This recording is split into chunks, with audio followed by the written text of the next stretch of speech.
Ya, jumpa lagi dengan saya Pendeta Rio Panggabean.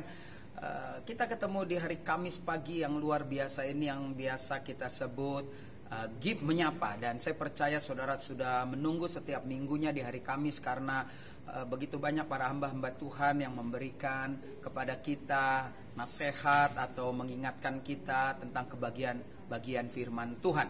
Nah, Kamis yang indah ini saya ingin memilih tema kepastian di antara ketidakpastian. Kepastian di antara ketidakpastian. Dan kita akan belajar dari hidup seorang bapak yang punya anak banyak, yang kalau di sekolah minggu dikatakan Abraham. Sebelumnya kita berdoa. Bapa di dalam surga, terima kasih untuk kebaikan-Mu. Hamba boleh kembali ada di hari Kamis pagi ini dalam acara Give Menyapa. Oleh karena itu pakai hamba-Mu untuk menyatakan isi hati-Mu dengan bahasa yang sangat sederhana, sehingga siapapun yang mendengarnya mengerti. Bahkan ketika kami akan mulai keluar melakukan aktivitas kami akan keluar dengan satu kepastian bahwa waktu kami bekerja, waktu kami keluar, waktu kami belajar, waktu kami melakukan tanggung jawab kami sepanjang hari ini, maka kami akan berhasil. Terima kasih Bapa, dalam nama Tuhan Yesus Kristus hamba-Mu sudah berdoa dan mengucap syukur. Amin, amin, amin. Puji Tuhan. Mari kita lihat bagian firman Tuhan yang terdapat di dalam Kejadian 12. Berita atau cerita tentang pemanggilan Abraham. Kita lihat di dalam Kejadian 12 ayat yang pertama dikatakan begini. Berfirmanlah Tuhan kepada Abraham, pergilah dari negerimu dan dari sanak saudaramu dan dari rumah bapamu ke negeri yang akan kutunjukkan kepadamu. Ayat yang kedua, aku akan membuat engkau menjadi bangsa yang besar dan memberkati engkau serta membuat namamu masyhur dan engkau akan menjadi berkat. Ayat yang ketiga, aku akan memberkati orang-orang yang memberkati engkau dan mengutuk orang-orang yang mengutuk engkau. Olehmu semua kaum di muka bumi akan mendapat berkat. Nah, saudaraku, Abraham, perhatikan baik-baik, menerima suara yang memerintahkan dia untuk pergi bersama istri dan rombongannya. Ingat, waktu itu bukan Tuhan, tapi ada suara. Karena Abraham belum menyebut Tuhan. Jadi ada sesuatu yang dia yakini, suatu janji yang dapat dikatakan muluk. Ya muluk sekali, karena dibilang pergi, nanti aku akan kasih tahu tempat kemana, aku akan memberkatimu. Jadi suara itu benar-benar memberikan janji yang muluk untuk hidup Abraham. Nah, saya pelajari karena dari sumbernya bisa dikatakan nggak jelas, karena mungkin dia lagi santai-santai, lagi enak gitu, tiba-tiba ada suara, ya kan? Nah, ini sesuatu yang belum tentu jelas, dan disinilah Abraham mengambil keputusan sesuatu yang nggak pasti, tetapi dia lakukan dengan satu keyakinan, sepertinya ada sesuatu yang membuat suara ini pasti dan jelas. Nah, saudaraku, lihat. Saya memilih kata nekat ya. Nekat ini bisa menjadi kata yang menjelaskan tentang keputusan Abraham. Ketika Abraham mendengar satu suara itu, dia ambil keputusan yang nekat. Dia tidak menghitung untung rugi. Dia langsung ambil istrinya dengan rombongannya. Dia meninggalkan rumah orang tuanya, meninggalkan rombongannya untuk pergi ke satu tempat yang dia belum tahu. Nah, ini pelajaran yang luar biasa. Ketika dia mengikuti suara itu, maka apa yang kita lihat?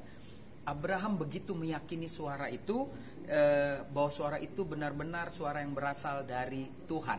Saya buat beberapa catatan, perhatikan baik-baik, dikatakan gini, berita yang menakutkan dan tidak masuk akal itu, dia yakin sekali suara dari yang maha pemilik dunia lah, begitu kira-kira ya. Nah, kita akan lihat seperti di ayat yang pertama, dikatakan gini, Abraham diperintahkan untuk pergi. Abraham harus meninggalkan negeri sanak saudara, bahkan warisannya, rumah bapaknya, dan pergi ke tempat yang tidak tahu tujuannya. Itulah langkah pertama, mendapat satu kepastian di tengah ketidakpastian.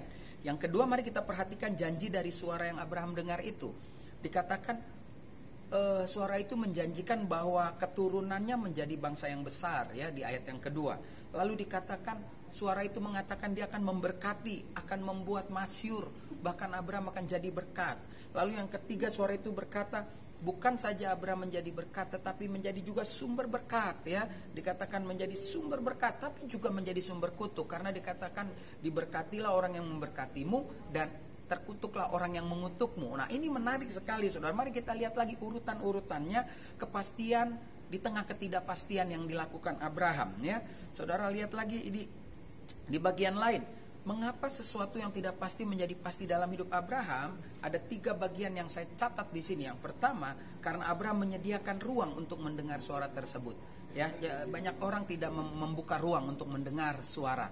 Ya, siapapun harus mendengar suara itu, dan Alkitab bilang ujilah setiap roh. Jadi setiap hal-hal yang datang kepada saudara, baik itu kita dengar baik atau tidak baik, kita perlu mengujinya.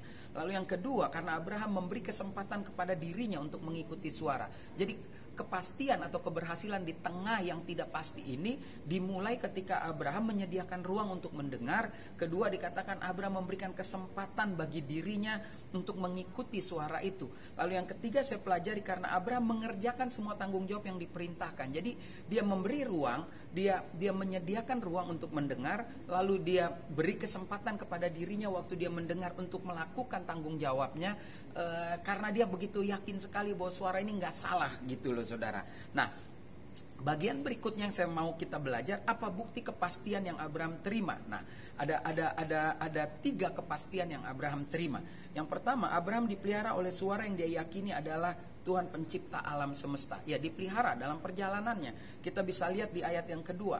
Adapun Abraham sangat kaya, ya, dari Kejadian 13 ayat 2. Adapun Abraham sangat kaya, banyak ternak, perak dan emasnya, sampai dekat Betel, di mana kemahnya mula-mula berdiri antara Betel dan Ai. Ayat yang keempat dari Kejadian 13. Ke tempat mesbah yang dibuatnya dahulu di sana.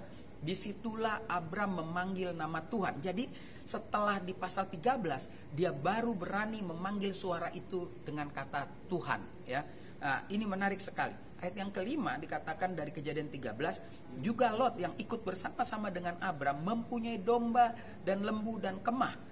Tetapi negeri itu tidak cukup luas bagi mereka untuk diam bersama-sama, sebab harta milik mereka amat banyak sehingga mereka tidak dapat diam bersama-sama. Nah, inilah bukti kepastian dari Abraham terima dari suara yang awalnya tidak jelas suara dari mana. Apakah halusinasi? Tetapi di dalam perjalanan mengikuti suara itu, Alkitab mengatakan Abraham sangat kaya. Bukan Abraham saja, karena dikatakan orang yang memberkati akan diberkati, orang yang mengutuk akan dikutuk. Saya percaya Lot tidak mengutuk Abraham. Lot ikut dengan Abraham. Dia memberkati dan dia mendapat berkat.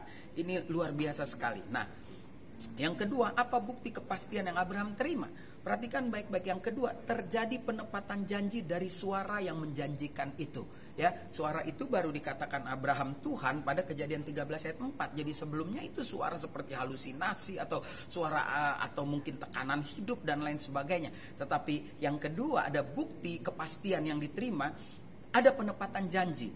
Di dalam Kejadian 21 ayat 1, 2 dan 3, di situ dikatakan begini. Tuhan memperhatikan Sarah seperti yang difirmankannya, dan Tuhan melakukan kepada Sarah seperti yang dijanjikannya.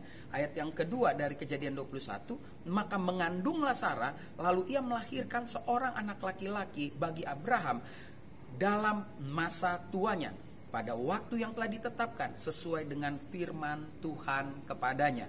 Ayat yang ketiga, Abraham menamai anak yang baru lahir itu Ishak, yang dilahirkan Sarah baginya. Jadi yang kedua pelajarannya kita lihat apa bukti kepastian yang Abraham terima. Terjadi penepatan janji dari suara itu bahwa dia akan punya keturunan, dan keturunannya itu banyaknya seperti pasir di laut, bintang di langit. Jadi sudah 2 bukti kepastian yang Abraham terima sejak dia mendengar suara dan pergi meninggalkan keluarganya. Pertama, Abraham dipelihara dengan suara yang dia yakini adalah Tuhan pencipta alam semesta. Yang kedua, terjadi penepatan janji dari suara yang menjanjikan. Dan yang ketiga, apa bukti kepastian Abraham terima itu semua?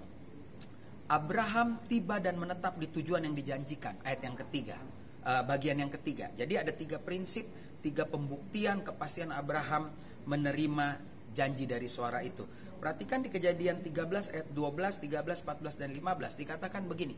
Abraham menetap di tanah Kanaan, tetapi Lot menetap di kota-kota lembah Yordan dan berkemah di dekat Sodom. Ayat 13. Adapun orang Sodom sangat jahat dan berdosa terhadap Tuhan.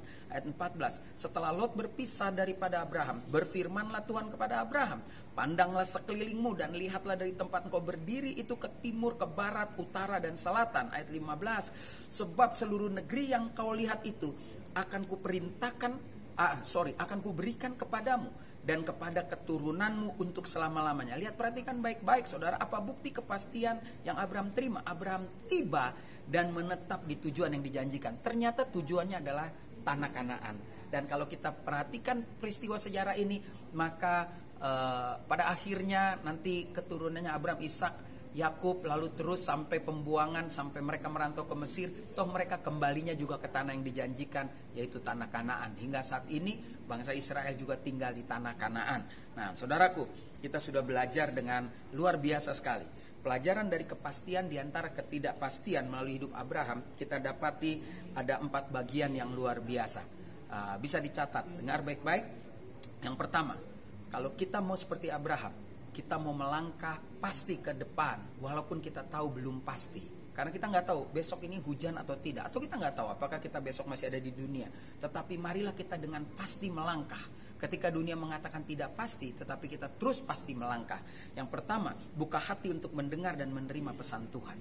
Kalau engkau mau melangkah dengan pasti di tengah ketidakpastian dunia ini, buka hati, dengar, terima pesan Tuhan. Yang kedua, bertindaklah dengan iman dalam menikmati hubungan dengan Tuhan. Waktu kita punya hubungan sama Tuhan, nikmatilah hubungan itu. Penuhlah dengan sukacita. Karena saya percaya ketika kita mau lakukan, maka kita akan melihat hal-hal yang luar biasa. Yang ketiga, sabarlah dalam menanti janji-janji yang Tuhan janjikan.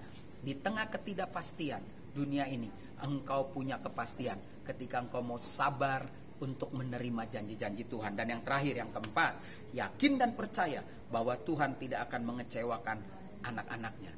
Jadi 4 prinsip yang luar biasa. Saya baca dengan cepat. Bukalah hati untuk mau mendengar dan menerima pesan Tuhan.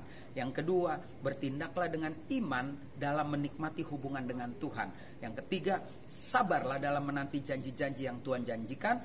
Yang keempat, yakin dan percaya bahwa Tuhan tidak akan mengecewakan anak-anaknya. Itu yang bisa kita pelajari pada pagi hari ini. Dan saya percaya kalau saudara mau ulang lagi, nonton lagi, dan terus kerjakan, praktekkan firman Tuhan setiap hari, maka engkau akan melihat hal-hal yang tidak pasti menjadi pasti dalam hidupmu. Mari kita berdoa. Terima kasih Bapa di dalam surga, kami sudah belajar di waktu yang singkat ini tentang kebenaran firman Tuhan. Dan kami belajar dari Bapa orang percaya, Abraham, yang mendengar suara dan dia meyakini suara itu dari Tuhan. Dan pada akhirnya suara itu terbukti bahwa itu adalah suara Tuhan. Sehingga apa yang dijanjikan ditepatinya. Dan hamba berdoa hari ini, saat ini, untuk seluruh jemaat gereja Injili Firman Tuhan. Siapapun yang sudah menyaksikan tayangan ini, Tuhan lawat. Apapun berkat yang Tuhan berikan kepada Abraham juga akan dinikmati oleh sahabat-sahabat, jemaat-jemaat, secara khusus gereja Injili Firman Tuhan Kelapa Gading. Terima kasih Bapa, ini syukur dan doa hambamu, semua hamba naikkan hanya di dalam nama Tuhan Yesus Kristus, Tuhan dan Juru Selamat kami yang hidup, yang sudah diberkati Tuhan. Mari sama-sama katakan amin, amin. Puji Tuhan, haleluya. Sampai jumpa pada tayangan berikutnya. Saya Pendeta Rio Panggabean. Tuhan Yesus memberkati.